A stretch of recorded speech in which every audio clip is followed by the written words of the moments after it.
And we are tracking the latest, of course, on suspected Idaho killer Bryan Kohberger, accused of murdering Xana Kernodle, Ethan Chapin, Madison Mogen, and Kaylee Gonsalves in November.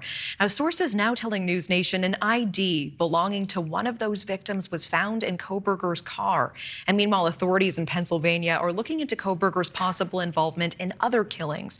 Joining us now to discuss the latest in this case, Jennifer Coffindaffer, former FBI special agent and NewsNation law and justice contributor. Jennifer, thanks for joining us again. Thank you for having me, Natasha. If Kohberger was as well trained in this area as he apparently was, why would he take one of the IDs and keep it? Well, if in fact he did take the ID, and remember, we don't know particularly what ID was taking. Supposedly, it was one of the IDs from someone inside that house at 1122 King Road. We're not even sure whether it's a victim. But likely he would have taken it as a trophy if indeed he did commit these murders. In this way, he could look at it, he could relive that moment, and it's very usual for people who kill people in this manner to take trophies or souvenirs.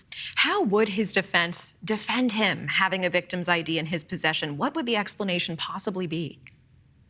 Well, we know the ID was supposedly found in a box in the house, inside a glove at his parents' home, which is very interesting because it would seem as if he was secreting it or hiding the IDs that were listed.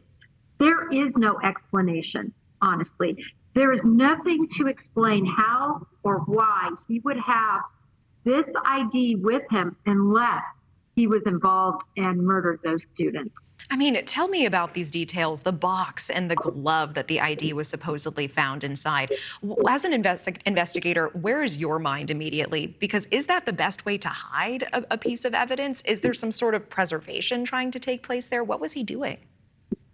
Well, the first thing when we found this information and it was revealed to us from the source, the first question is there an inventory of it on the search warrant return?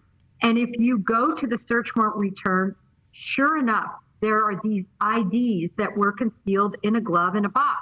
Now, this is just unusual. Most people don't keep IDs hidden in this fashion. So to me, it was something that certainly corroborated the source information and seemed suspect from the beginning. You know, and this is being called the smoking ID. How strong of a piece of evidence do you think this is? If indeed he had that ID in that glove, this is smoking.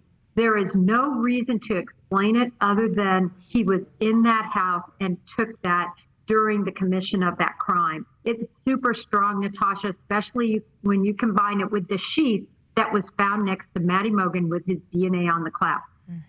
And we know that Pennsylvania authorities are looking into Bryan Kohberger's possible connection in any other crimes. Is it possible that they found evidence that linked him with other crimes while investigating this one, or is this standard practice? It's standard practice to look. And certainly from reports, so far they've been negative, but they said they were continuing to look.